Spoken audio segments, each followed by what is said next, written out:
السلام علیکم۔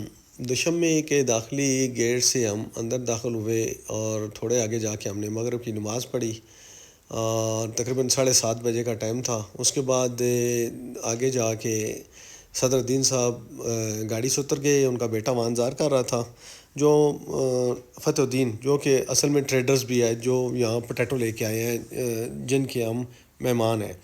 تو اس نے ہمیں بس شہر میں گھمانا شروع کر دیا۔ ہم سمجھ رہے تھے کہ یہ ہمیں لے کے جائے گا، اپنے رہائش پر لے جائے گا کسی جگہ، یا ہوٹل میں لے کے جائے گا۔ بہرحال اس نے ہمیں ایک ریسٹورینٹ میں لے گیا، اور شہر کافی بدل چکا ہے۔ اس وقت 2016 میں اتنی ڈیولپمنٹ بالکل نہیں تھی، اور اسٹرکچر کافی چینج ہو چکا ہے، کافی جدت آ گیا ہے۔ روڈ پہ الیکٹرک گاڑیوں کی بھرمار ہے، اور ٹیکسی ساری الیکٹرک ہے۔ اور اس کے بعد ہم نے شہر کو دیکھا تو ہم خود حیران ہو گئے۔ یہ ہمیں ریسٹورینٹ میں لے آیا، یہاں اس نے بہت زیادہ ہیوی کھانا منگوا لیا۔ پہلے تھوڑا سا منگوایا، اس کے بعد زیادہ آ گیا۔ میں نے تھوڑا اس کو کہا، یار یہ ایسی بات نہیں، پیسے خرچ مت کرو، پیسے بچا کے رکھو، اور ہم جب کہیں گے ہم زیادہ بھی کھا لیں گے۔ اور وہ سمجھ گیا۔ پھر اس کے بعد ہم نے کہا، یار مناسب یہی ہے کہ آپ ہمیں ریسٹورینٹ میں لے کے مت جاؤ، ہم یہ ساری زندگی یہی کام کرتے رہے ہیں۔ میں تھا، عادل صاحب تھے، اور ان کے والد جہانگیر صاحب۔ اور اس کے بعد ہم نے کھانا کھانے کے بعد ہم لوگ وہاں سے نکلے اور اپنی رہائش کی طرف سفر کا آغاز کیا۔ اور حیرت کی بات ہے کہ ہم 5 کلومیٹر یہاں سے یو ٹرن کے لیے گئے، حالانکہ روڈ کے اندر درمیان میں ایک اسٹرپ تھی وائٹ کلر کی۔ تو وہ کہتا ہے کہ یہاں اگر آپ رول توڑیں گے تو $70 US جرمانہ ہے۔ کمال ہے جی۔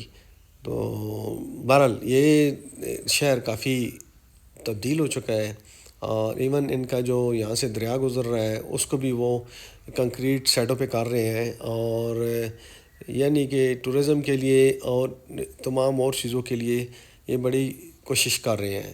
یہاں پہلے جس ہوٹل میں ہم ٹھہرے تھے وہ تو ختم ہو گیا ہے، اب اس میں ہائی رائز کی بلڈنگ بن رہی ہے۔ تو اس کے ساتھ ہی ایک نائٹ کلب بھی تھا، اور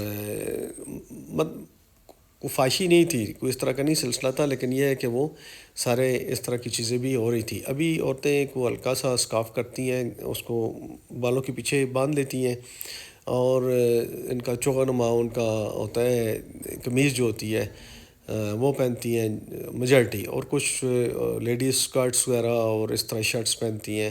یعنی کوئی پرابلم نہیں ہے کسی قسم کا کہ آپ کیا کر رہے ہیں۔ مساجد ہیں، آپ نماز پڑھنا چاہیں پڑھ سکتے ہیں۔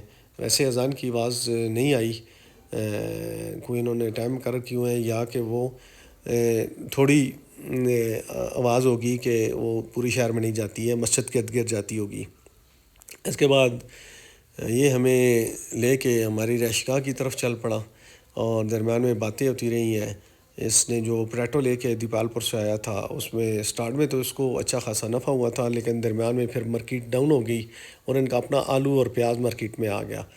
اور کافی اور باتیں معلوم ہوئی۔ دیہات کے اندر بھی جو مکان وغیرہ تھے وہ دیکھ کے ہمیں حیرت ہوئی کہ وہ بالکل جدید انٹرنیشنل قسم کے بن چکے ہیں، کیونکہ یہاں سردی پڑتی ہے، اور وہ سردی کی وجہ سے انہیں بڑا خاص خیال رکھنا پڑتا ہے ہیٹ اینڈ کول کا۔ تو یہ بتا رہے تھے ہمارا سردیوں میں بجلی کا بل زیادہ آتا ہے، کیونکہ یہ اے سی کو بھی ہیٹنگ کے لیے یوز کرتے ہیں۔ اور میٹرو وغیرہ چل رہی ہیں، ٹیکسیز وغیرہ انہوں نے اس طرح دی ہوئی ہیں کہ وہ تقریباً 50 لاکھ کی ایش BYD کی مل جاتی ہیں، اور تقریباً 280 سومانی جمع کروانے پڑتے ہیں، جبکہ وہ 600 کما لیتا ہے، اور ڈیلی۔ اور وہ 3 سال تک یہ جمع کروائے گا، اور اس کے بعد وہ اس کی اپنی ہو جائے گی۔